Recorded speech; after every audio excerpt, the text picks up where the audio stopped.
الحمد لله وكفى وسلام على عباده الذين اصطفى خصوصا على سيد الرسل وخاتم الأنبياء وعلى آله وأصحابه الأتقياء الذين النجوم الهدى. أما بعد فأعوذ بالله من الشيطان الرجيم. بسم الله الرحمن الرحيم. ربنا واجعلنا مسلمين لك ومن ذريتنا أمة مسلمة لك وأرنا مناسكنا وتب علينا إنك أنت التواب الرحيم. وقال تعالى في مقام آخر: وكذلك جعلناكم أمة وسطا لتكونوا شهداء على الناس ويكون الرسول عليكم شهيدا. وقال تعالى في مقام آخر: فكيف إذا جئنا من كل أمة بشهيد وجئنا بك على هؤلاء شهيدا. قال النبي صلى الله عليه وسلم: أنا رحمة مهداة. وقال عليه الصلاة والسلام: أنا دعوة أبي إبراهيم. أو كما قال عليه الصلاة والسلام: إن الله وملائكته يصلون على النبي يا أيها الذين آمنوا صلوا عليه وسلموا تسليما. اللهم صل على محمد وعلى آل محمد كما صليت على إبراهيم وعلى آل إبراهيم إنك حميد مجيد. اللهم بارك على محمد وعلى آل محمد كما باركت على إبراهيم وعلى آل إبراهيم إنك حميد مجيد. محترم بزرگوں، بھائیوں اور ساتھیوں، گزشتہ جمعے آپ کے سامنے نبی کریم صلی اللہ علیہ وآلہ وسلم کی نبوت اور رسالت کے ایک پہلو پر کچھ بات عرض کی تھی۔ نبی علیہ السلام کی ولادت اور وفات دونوں کو اس مہینے کے ساتھ نسبت حاصل ہے۔ اس نسبت سے گزشتہ جمعے آپ کے سامنے یہ بات عرض کی تھی کہ مسلمان ہونے کی حیثیت سے مسلمان کو اپنے نبی کی آمد، بعثت، رسالت اور ولادت ہر چیز پر خوشی ہوتی ہے، اور جس کو خوشی نہیں ہوتی وہ یا تو اعلانیہ کافر ہوتا ہے یا خفیہ کافر ہو کر منافق ہوتا ہے۔ سوائے کافر اور منافق کے کوئی خفا نہیں ہوتا، خوش ہوتا ہے مسلمان۔ لیکن سوال یہ کہ خوشی کس چیز کا نام ہے، خوشی کس طرح ہے؟ اس خوشی میں آپ کے سامنے یہ بات عرض کی تھی کہ دین کے اندر کی ہر عمل اور ہر عبادت اور ہر فعل یہ جتنا پرانا ہو اتنا زیادہ ثواب کے لائق ہوتا ہے، اور جتنا اس میں جدت آتی ہے اتنا یا تو ثواب میں کمی ہوتی ہے یا الٹا گناہ بنتا ہے۔ بعض دفعہ جدید چیز ضرورت کی ہوتی ہے، اس کو اس طرح کیا جائے جس طرح جدید ہے، ثواب کی کمی ہے۔ اگر اس طرح کیا جائے جس طرح طریقہ قدیم ہے، رسول اللہ کے دور کا ہے، بلا مبالغہ اس میں ثواب کی زیادتی ہے، اس میں بلا مبالغہ ثواب کی زیادتی ہے۔ میں عرض کرتا ہوں، مثال کے طور پر کھلا لباس ہے، کھلا لباس پہنے آدمی اور اس میں جسم نظر نہ آئے، باریک نہ ہو اور جسم کے ساتھ جڑا ہوا نہ ہو، جیسا بھی ہو حالات کے ساتھ جائز ہے، لیکن سطر ڈھانکنے کا ثواب تو ہوگا۔ لیکن ایک آدمی لباس وہ پہنتا ہے، پوری وہ گلا اور پورا وہ کرتا، پورے وہ بٹن جو نبی علیہ السلام کے بٹن تھے، جو نبی علیہ السلام کا کرتا تھا، آپ کا کیا خیال ہے اس میں زیادہ ثواب ہوگا یا نہیں ہوگا؟ سطر بھی ڈھک رہا ہے اور پورا پورا کرتا اور پوری لنگی اور پورے کے پورا پائجامہ پوری پگڑی وہ ہے جو نبی علیہ السلام نے پہنی ہے۔ میرا سوال ہے سطر ڈھک رہا ہے، دونوں پر ثواب برابر ہونا چاہیے، لیکن اس کا ثواب زیادہ کیوں ہے اور اس کا ثواب کم کیوں ہے؟ اس کا ثواب خالی سطر ڈھانکنے کا ہوگا، جسم چھپانے کا ہوگا، لیکن اس کا ثواب ساتھ اس لیے بھی ہوگا کہ نبی علیہ السلام کے ساتھ پوری مشابہت ہے، صحابہ کرام کے ساتھ پوری مشابہت ہے۔ میں نے ایک مثال دی ہے، اگر آپ کے ذہنوں میں یہ مثال آئی ہے اور یہ بات آنی چاہیے تو پھر بالکل اسی طرح نبی علیہ السلام کی رسالت، نبی علیہ السلام کی ولادت اور نبی علیہ السلام کی بعثت پر خوشی ایک وہ طریقہ ہے جو جدید لوگ کر رہے ہیں، جو آج کے لوگ کر رہے ہیں، اور ایک وہ طریقہ ہے جو حضور کے شاگردوں نے کیا، حضور کے بیٹے بیٹیوں نے کیا، حضور کے دامادوں نے کیا، حضور علیہ السلام کے خلفائے راشدین نے کیا۔ میں آپ سے پوچھتا ہوں ثواب کس پر زیادہ ہوگا؟ ثواب کس پر زیادہ ہوگا؟ عین ممکن ہے جدید طریقوں میں کوئی ایسا طریقہ بھی آ جائے جس پر ثواب کے بجائے الٹا کیا ہو جائے؟ گناہ ہو جائے، نبی علیہ السلام ناراض ہو جائے، اللہ ناراض ہو جائے اور آدمی دین کے دائرے سے نکل جائے، حتیٰ کہ وہ بغض، وہ نفرت اور حضور کی وہ وعیدیں اور حضور علیہ السلام کی سنائی ہوئی عذاب کی وہ وعیدیں اس پر فٹ آنے لگ جائیں جو نبی علیہ السلام نے بدعت کے بارے میں ارشاد فرمائی کہ بدعت حضور کو سب سے زیادہ غصہ دلاتی ہے۔ تو بہرحال میں عرض کرتا ہوں جو بھی اگر ایک آدمی خوش ہے، مسلمان خوش ہے، تو خوشی کا ایک طریقہ وہ ہے جو حضور کے صحابہ کا پہلی 3 صدیوں کا ہے، اور ایک طریقہ وہ ہے جو آج کا ہے۔ اس میں سیدھی سی بات کوئی اختلاف کی بات نہ کی جائے تو میرا اور آپ کا ذہن کیا کہتا ہے؟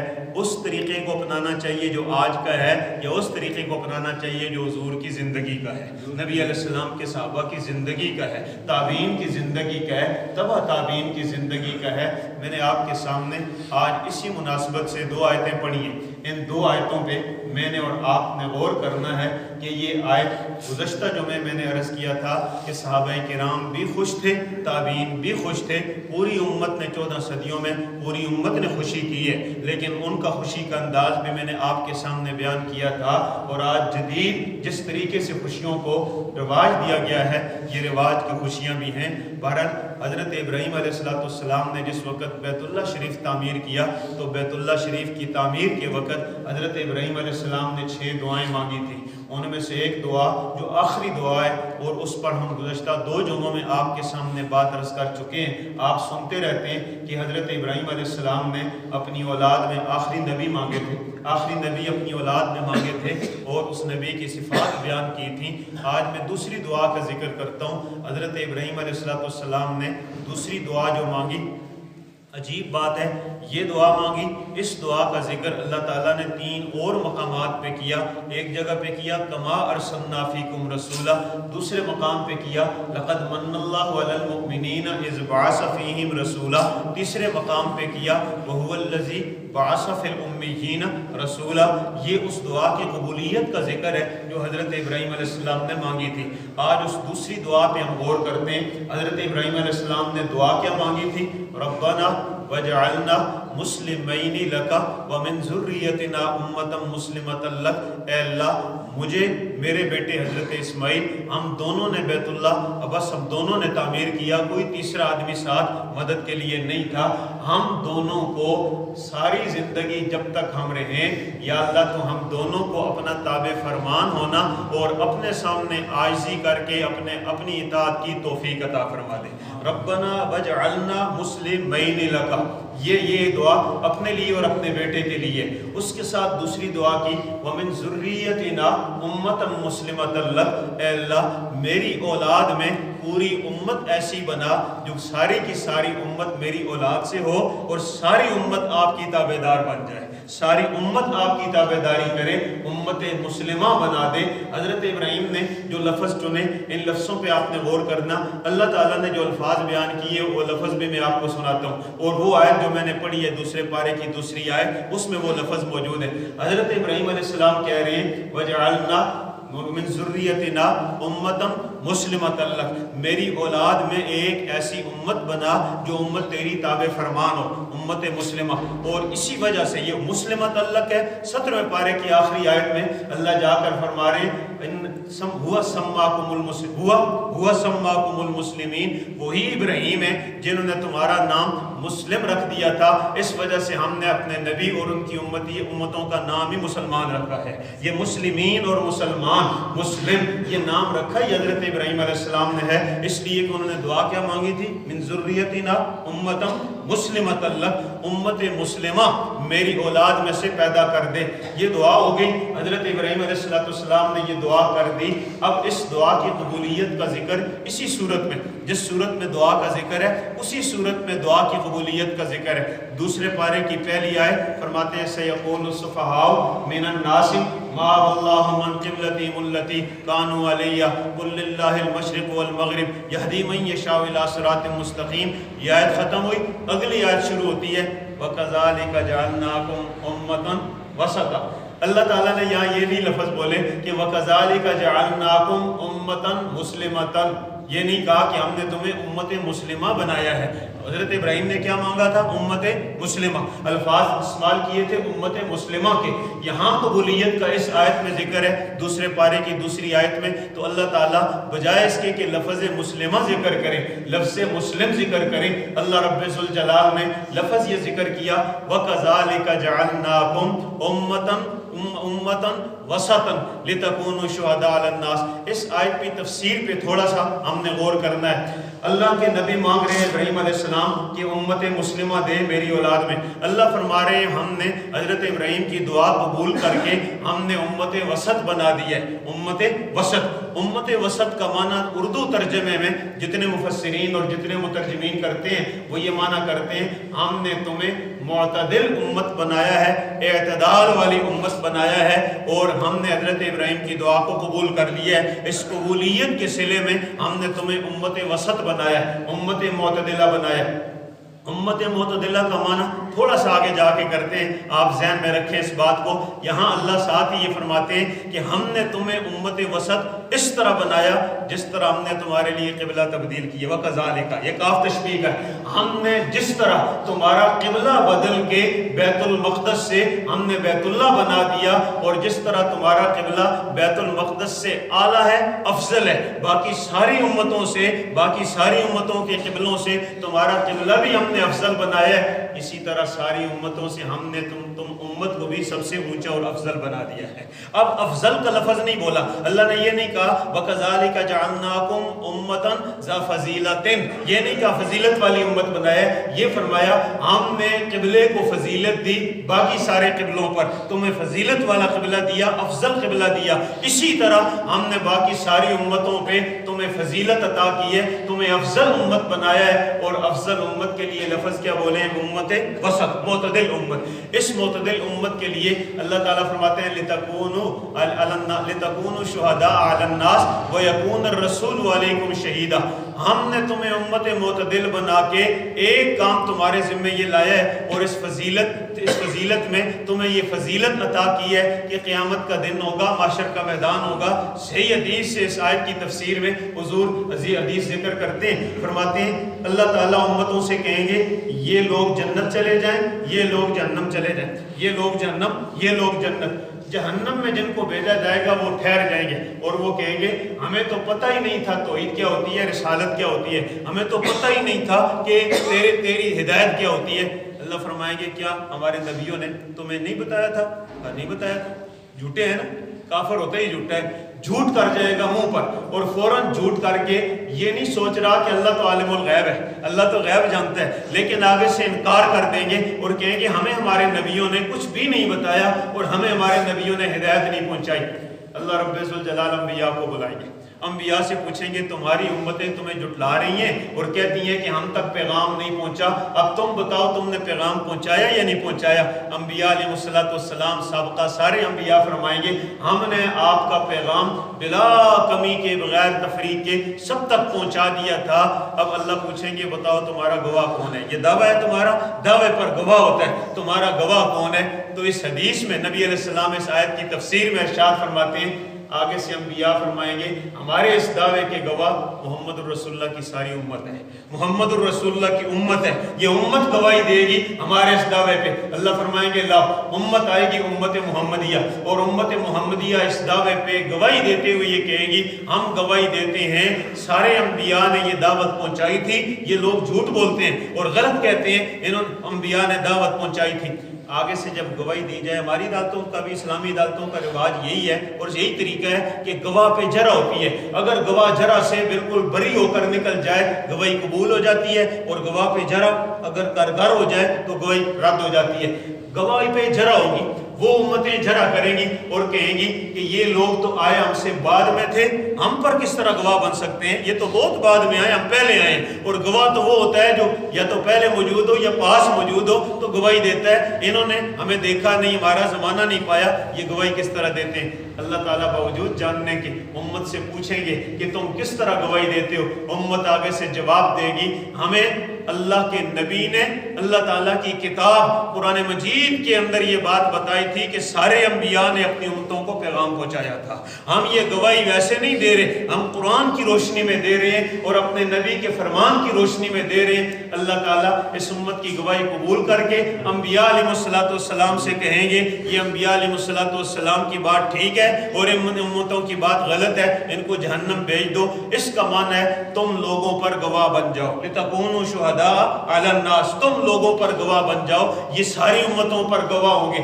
اب جب ان کی باری آئے گی تو پھر یہ کیا، ان کی باری آئے گی تو فرمایا وَيَكُونَ الرَّسُولُ عَلَيْكُمْ شَهِيدًا، اور ان لوگوں پر گواہی دینے کے لیے جنہوں نے امتوں پر گواہی دی تھی، ان پر گواہی دینے کے لیے ہم آمنہ کے لال اپنے آخری نبی محمد الرسول اللہ کو لائیں گے اور وہ گواہی دیں گے نیکوں کی نیکی اور بروں کی برائی۔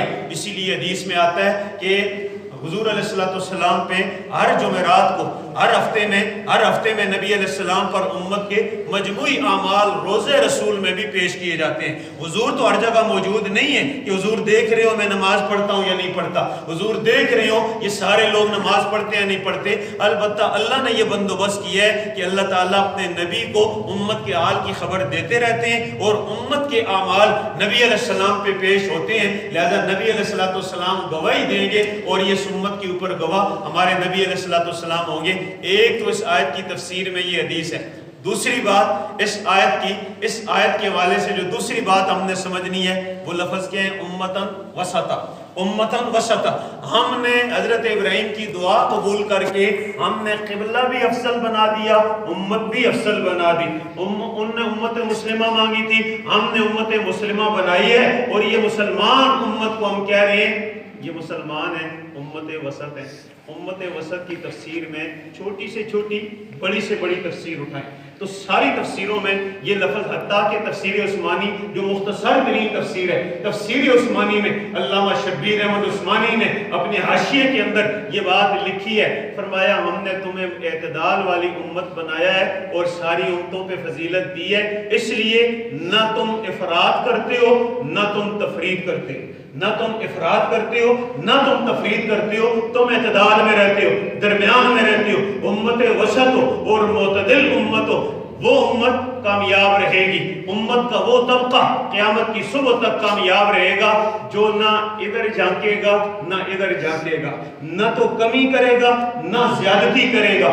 جو دین رسول اللہ نے ان تک پہنچایا، جو قرآن مجید ان پر اترا اور جو 14 صدیوں کا دین ان کے پاس بطور امانت تھا، اس امانت والے دین سے نہ کمی کریں گے اور نہ زیادتی کریں گے۔ اگر زیادتی کی جائے اس کو عربی میں افراد کہتے ہیں اور کمی کی جائے اس کو عربی میں تفرید کہتے ہیں۔ مفسرین یہ کہتے ہیں اللہ تعالیٰ نے حضرت ابراہیم کی دعا قبول کر کے لفظ یہ بولا ہے وَكَذَلِكَ جَعَلْنَاكُمْ أُمَّةً وَسَطًا، ہم نے تمہیں ابراہیمی دعا کے صلے میں، یہاں اگر یہ بات جڑ جائے بڑی پیاری ہوگی۔ میرے آقا فرماتے ہیں میں تو حضرت ابراہیم کی مانگی ہوئی دعا ہوں، ہمارے نبی بھی حضرت ابراہیم کی مانگی ہوئی دعائیں، اور میں اور آپ ساری امت مسلمہ بھی حضرت ابراہیم کی مانگی ہوئی دعا ہے، ہم بھی حضرت ابراہیم کی مانگی ہوئی دعائیں، حضرت ابراہیم کی یہ دعا قبول ہوئی، ہم نے امت وسط بنایا۔ لہذا جو امت وسط اللہ تعالیٰ الفاظ خدا کا جو اللہ کا چناؤ ہے نا، ان الفاظ جیسا چناؤ کوئی کر سکتا